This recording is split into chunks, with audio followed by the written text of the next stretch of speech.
Every year, in the streets of London, New York, Karachi, Sydney, and Geneva, you might see processions of people dressed in black, all chanting one name, Hussein.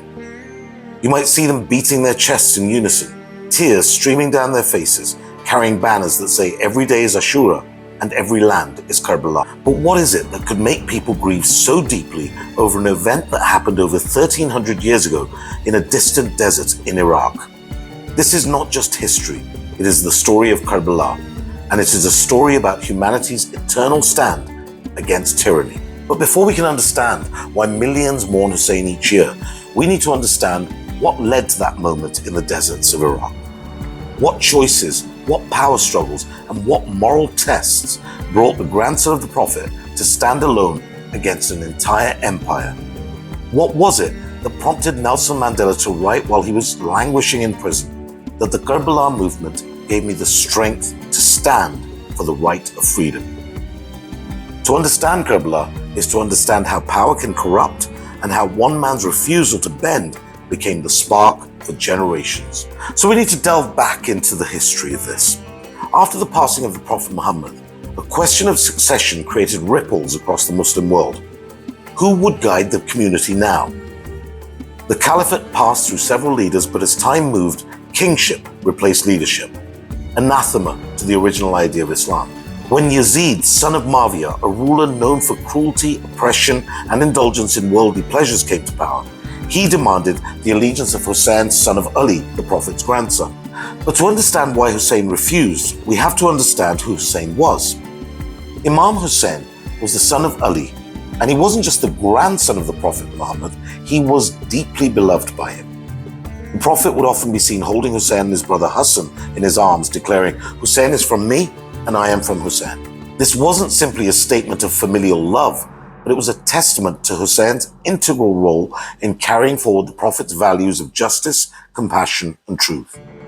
Hussein grew up in a household that was the cradle of the Quran and the mission of Islam, surrounded by integrity, humility, and care for the oppressed. Known for his generosity, he would feed the hungry, care for orphans, and stand by those wronged, never ever seeking recognition for himself. His personal integrity was unwavering. Hussein was a man who would rather face hardship than allow injustice to go unchallenged, and would rather endure isolation than compromise his principles for power. In the eyes of the people, he was not only the Prophet's grandson, but he was a symbol of righteousness, whose actions matched his words and whose life embodied the essence of faith in practice. But to understand why Hussein refused, we must also understand who Yazid was. Yazid wasn't merely a ruler, he was a man whose actions embodied the corruption of power. Historians record Yazid as a man of indulgence and debauchery, who openly violated the moral codes he was meant to uphold as leader of the Muslim community. He was known for drunken gatherings, public intoxication, gambling, and keeping the company of, let's say, less savory characters in his court, behaviors deeply condemned in the society he ruled. Accounts describe how Yazid kept pet monkeys, for example, that drank wine with him, a symbol of his mockery toward the faith he claimed to lead. His nights were spent in drunken revelry, while the cries of the oppressed under his rule were ignored. Under Yazid's command, even the sanctity of Medina, the Prophet's own city, was violated in the Battle of Muharram, where his forces committed unspeakable atrocities. And then during the siege of Mecca, the Kaaba itself was bombarded and damaged, illustrating Yazid's utter disregard for the most sacred sites of Islam. To Hussein, then, allegiance to Yazid wasn't simply a political pledge. It was the legitimization of a man whose personal corruption, public oppression, and licentiousness endangered the moral fabric of the Muslim community. So for Hussein, silence was not an option. And this wasn't merely a political standoff. It was a clash between principle and power, between a ruler demanding submission and a leader unwilling to compromise faith and justice. Hussein's refusal, then, was not a rebellion for wealth or position. It was a moral stand, and the journey that led him from Medina to the burning plains of Karbala would become the defining test of that commitment. So, responding to cries for help from Kufa, another city in Iraq, Hussein with his family and companions journeyed towards the city. They were intercepted at a place called Karbala, where Yazid's forces surrounded them and cut off their access to the Euphrates River. Under the blazing desert sun, Hussein's camp endured thirst and hunger for days. Then, on the 10th of Muharram, also known as Ashura, Hussein and 72 of his companions stood against a multitude of thousands of enemies, refusing to surrender their principles. They watched as their children died of thirst, their loved ones fell, and yet they didn't yield. When Hussein fell himself, he fell in prostration, whispering a final prayer, sealing the moment as a testimony to truth over power, dignity over submission. Karbala became a canvas of unimaginable sacrifice. But while swords and spears struck down bodies, the spirit of Karbala didn't end with Hussein's martyrdom. For those who hoped to silence his message, what followed was a voice that would rise from the ashes of tragedy, carried by a woman whose courage would echo across time. After the brutal massacre of Hussein and his companion, Yazid's forces proceeded to loot and plunder Hussein's camp, where women and children were sheltering. Then they forced them on a long march from Iraq to Syria, where as a final act of attempted humiliation, his family was paraded through the streets of Damascus, where they were mocked, jeered, and finally imprisoned in underground cells. They were then brought to the tyrant Yazid's court, who in his hubris believed he could break their spirit. But he hadn't anticipated Zainab, Hussein's sister. In Yazid's court in Damascus, bruised and shackled, she delivered words that still ring throughout history. "O Yazid," she said, "you think you have closed all the paths upon us, and that you have brought us to the mercy of your power. Know then that the honor of martyrdom cannot be taken by force. You will never erase our memory, nor our message. Scheme whatever you wish, she said, and intensify your efforts, for by Allah, you will never be able to obliterate our mention, nor will you ever be able to destroy revelation." Those who heard her saw the cracks in Yazid's throat. There were even those who, on pain of death, refused to stand with Yazid and changed sides and moved over to stand with Zainab and her remaining family. Historians write that her speech ignited a wave of such unease within Yazid's court that it forced him to eventually release the prisoners. Zainab's defiance then became the flame that carried Karbala's message to every oppressed people across time. But Zainab's stand in Yazid's palace was more than just defiance. It was a moment that redefined what true feminism looks like. Here was a woman in a society where women were often silenced, who rose in the court of a tyrant, unafraid, unbroken, demanding accountability for injustice. And she spoke not just for herself, but for every mother, daughter, and sister who would come after her, showing in that one speech that true strength is not loud slogans, but it's the courage to speak truth to power, even when you're chained.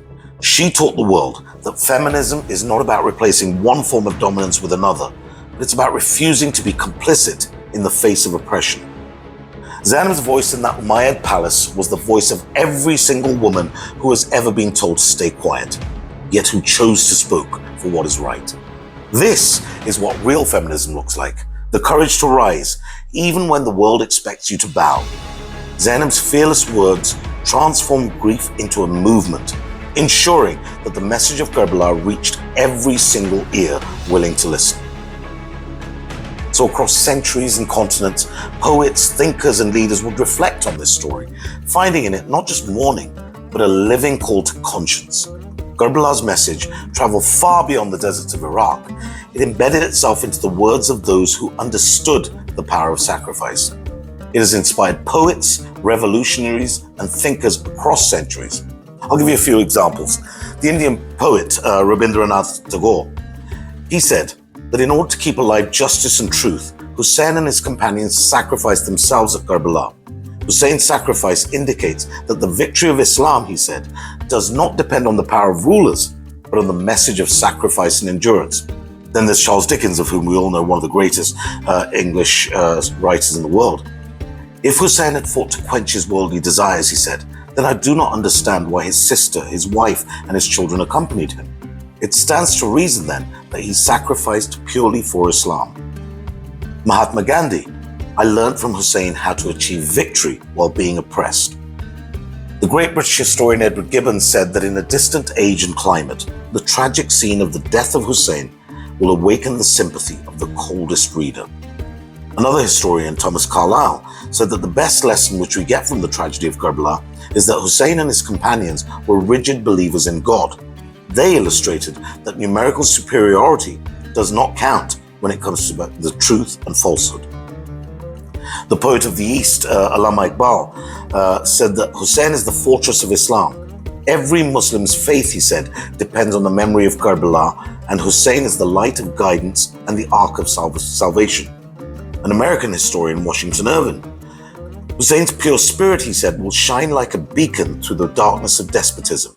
Antoine Barra, who was a Christian Lebanese scholar, said that if Hussein was from us, we would have put up a flag in every part of the earth and called the people to Christianity in the name of Hussein.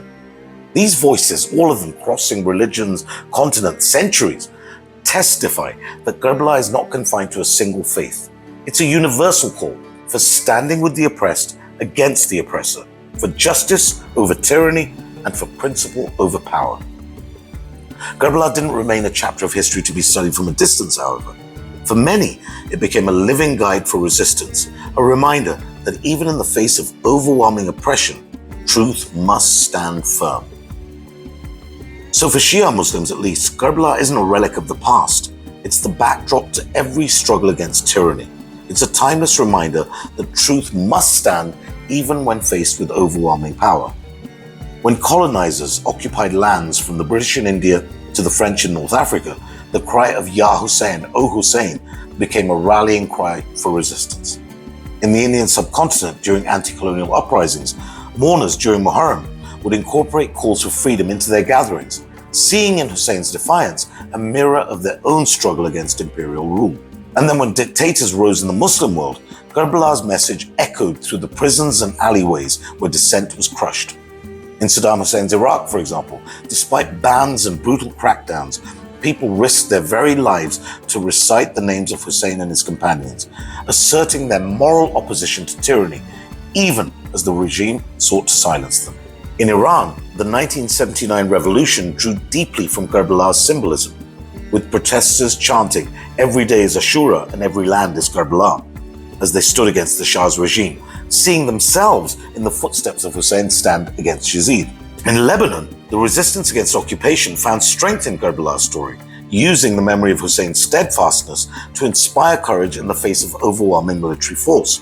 In Bahrain, Nigeria, Pakistan, and across the Shia diaspora, wherever communities face discrimination, violence, or marginalization, Karbala's message provided a framework of dignified resistance, reminding the oppressed that silence is complicity and that faith demands standing with the truth, regardless of the cost.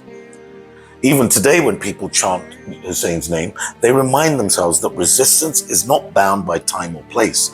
It isn't about swords and deserts alone, but about the choices made every single day in the face of injustice, oppression, and silence. It's for this reason that millions gather each year not merely to remember, but to relive the stand of Karbala within their own hearts. And these gatherings aren't just empty rituals. They're living declarations that the story of Karbala continues, it endures. They are a reminder that the cry for justice remains alive and that the stand of Hussein still calls to every soul willing to listen. Will you stand for truth, even if you stand alone? In every tear shed, in every chest beaten in grief, and in every chant of O Hussein, there is a commitment, a vow, that tyranny will never be accepted, that the spirit of Karbala will not be forgotten, and that Hussein's call to rise for justice will echo in every age. So during Muharram, particularly on Ashura, millions of Muslims across the world gather in mourning in London, in Toronto, and Sydney and New York. And you may see processions where people dress in black, symbolizing grief, beating their chests in rhythmic unison, expressing their sorrow and solidarity. Some even engage in controlled self-flagellation, not out of violence, as has been said, but as an act of love and remembrance for the pain endured by Hussein and his family. They distribute food and water, remembering how water was denied to those at Karbala. In a world that often forgets the oppressed, these processions keep alive the memory of a man who stood for justice, even when it cost him everything. This message, so powerful in its simplicity, has often threatened those in power. Throughout history, rulers and regimes have feared the name of Hussein because it reminds people that no tyrant's power is permanent, that silence is complicity, and that the call for justice just cannot be extinguished. And Karbala's spirit, of course, the spirit of defiance, is something that many have tried to suppress but never could. During the Ottoman era, authorities restricted public mourning gatherings, wary that the story of a small group defying a mighty empire could ignite uprisings against their own power. In Saddam Hussein's Iraq, public Ashura processions were banned for decades, with mourners arrested and gatherings broken by force as the regime feared the power of Karbala to unite people against tyranny. In Saudi Arabia, many Shia communities faced restrictions on holding public commemorations of Ashura, with limitations placed on gatherings, sermons, and processions, as authorities also fear the message of Karbala could challenge the systems of injustice that prevail. Even today, in parts of the world, state surveillance monitors those who gather to remember Hussein. In some regions, roads are blocked to stop processions, speakers are silenced, and mourners are harassed or detained under the fear that Ashura could awaken the people to question the oppression in their own lands. As I said before, Karbala's message isn't just history. It's a reminder that no power, no Yazid, is above accountability. It's a call to resist tyranny, to speak truth, and to refuse complicity. And that's why, despite the bans and the threats, despite the surveillance and the suppression, people gather. They gather everywhere, sometimes in homes, sometimes in hushed whispers, sometimes in the shadows, to remember Hussein. They gather because truth once spoken cannot ever be silenced. Because the stand of Hussein is not simply a story of the past, but it's a living force that challenges the powerful, inspires the oppressed, and refuses to die. And Karbala isn't just a Shia story or a Muslim story. It's a human story. It tells us that power can kill the body, but it can never kill the truth. That one can achieve victory while being oppressed if one remains true to justice. Standing up for what is right, it tells us, is worth any price. In every place where people fight for their rights, where mothers demand justice for their children, and where people resist oppression, the spirit of Karbala lives on. Hussein's sacrifice teaches us that there comes a time when silence in the face of oppression becomes betrayal. Yet despite these attempts to silence Karbala's message, it remains alive, carried in every single act of resistance against oppression, in every voice raised for the voiceless, and in every heart that refuses to surrender to injustice. The message of Karbala isn't bound by time, it isn't bound by creed, it is a message for all who value truth. So the next time you see processions in your city, or hear Hussein's name chanted, or see tears in the eyes of people dressed in black, know that they're not simply mourning a death. They are remembering a stand. They're honoring a man who showed that faith, courage, and truth can defeat armies. They are reminding themselves and the world that every day is Ashura and that every land is Karbala. And Karbala will continue to inspire as long as there is oppression, as long as there is a cry for justice. And that is why, over 1,000 years later, the world still mourns, still remembers, and rises up in the name of Hussein. And so, as you witness these processions, as you hear the chants and you see the tears, remember that what you're witnessing isn't just grief for the past. It's a commitment. It's a commitment to the present, and it's a promise for the future.